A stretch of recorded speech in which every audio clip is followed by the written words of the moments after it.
বগুড়া কিভাবে আওয়ামী লীগের কেন্দ্রীয় কার্যালয় জামাত শিবির 5 আগস্টের দিন থেকে তারা দখল নিল, পরবর্তীতে তারা একের পর এক সেখানে প্রোগ্রাম তাদের দলীয় কার্যক্রম পরিচালনা করে।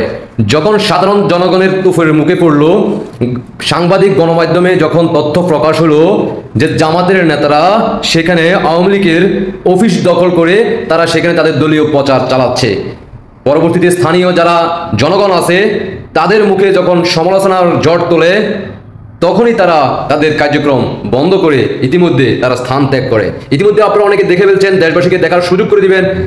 আর সাধারণ জনগণের কথাগুলো শুনুন মনোযোগ সহকারে, দেখতে থাকুন। আগে ছিল আওয়ামী লীগের অফিস, তারপরে হাসিনা চলে যাওয়ার পর জামাতি আসে সন্ধানে। এই যে জামাতিরা কয় যে আমরা ক্লিয়ার আমরা কোনো দুর্নীতি করি না, তারপরে তারা অন্যায়গুলো করে যাচ্ছে।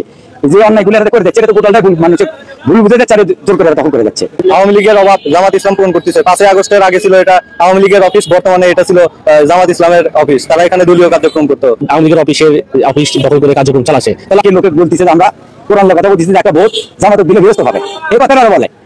কথা লিখে মানুষ যদি আমল না করে তাই কেমনি বেঁচে যাবে, নামাজ না পড়ে তাকে কেমনি ব্যস্ত পায়। তারপরে এগুলা মানুষের মনে ধোকা দিয়ে যে আওয়ামী লীগের অফিসার তারা দখল করতেছে, এই যে মানুষের ভুল বুঝে, এইগুলো তো আপনার অন্যায়। 15 বছর আগে এরা আওয়ামী লীগ আসে, আওয়ামী লীগের অফিসটা এখানে কনস্ট্রাকশন করে এখানে বহু ব্যয়বহুল করে অফিসটা করে। 5 তারিখের পরে এই অফিসটা জামাত ইসলামীরা ওখানে ঢোকে এবং দখল করে। সন্ধ্যা ওই আওয়ামী লীগের অফিসের টিপি আসলে তারপরে ওগুলো নিয়ে চলে গেছে। বিগত সালে ফ্যাসিস্ট আমলের যে দখলদারিত্ব দেখেছি, সেখানে এই যে পল্লীমঙ্গল হাটে যে আওয়ামী লীগের অফিস ছিল সেখানে জামাত দখল করে বিভিন্ন কার্যক্রম পরিচালিত করছে এবং বিভিন্ন প্রতিষ্ঠান দখলদারিত্ব করে, এগুলো করে বিএনপি দোষ।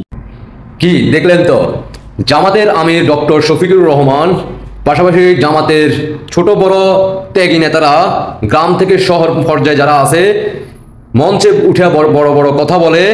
তারা বাংলাদেশের মানুষদেরকে এই ডিজিটাল বাংলাদেশে আইসা তারা বাংলাদেশের মানুষদেরকে বোকা বানাতে চায়।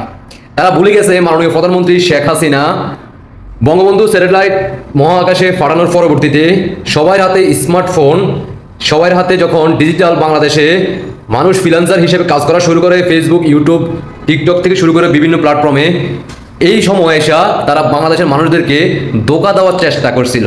কিন্তু তারা 5 আগস্টের পর থেকে একের পর এক তাদের মিথ্যা বয়ান, ওয়াজ মাহফিলে এবং কি তারা কি তাদের অবদান ছিল এটা ইতিমধ্যে বাংলার মানুষ দেখে ফেলছে। আশা করি বুঝতে পারছেন, দেশবাসীকে দেখার সুযোগ করে দিবেন। সাধারণ জনগণের মুখে কথাগুলো আপনাদের কাছে কেমন লাগলো, বাংলার মানুষ তাদেরকে অন্তর থেকে ভালোবাসতেছে কিনা না ঘৃণা করতেছে, ইতিমধ্যে আপনারা শুনে ফেলছেন।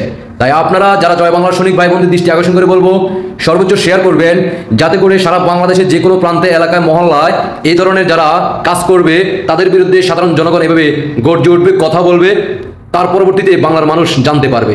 আশা করি বুঝতে পারছেন। আপনাদের ব্যক্তিগত মতামত অবশ্যই কমেন্টে জানিয়ে যাবেন, দেশবাসীকে দেখার সুযোগ করে দেবেন। এভাবে ইনকলাব জিন্দাবাদ, পাকিস্তান জিন্দাবাদ যে কোনো মুহূর্তে হয়ে যাবে জয় বাংলা। আল্লাহ হাফেজ।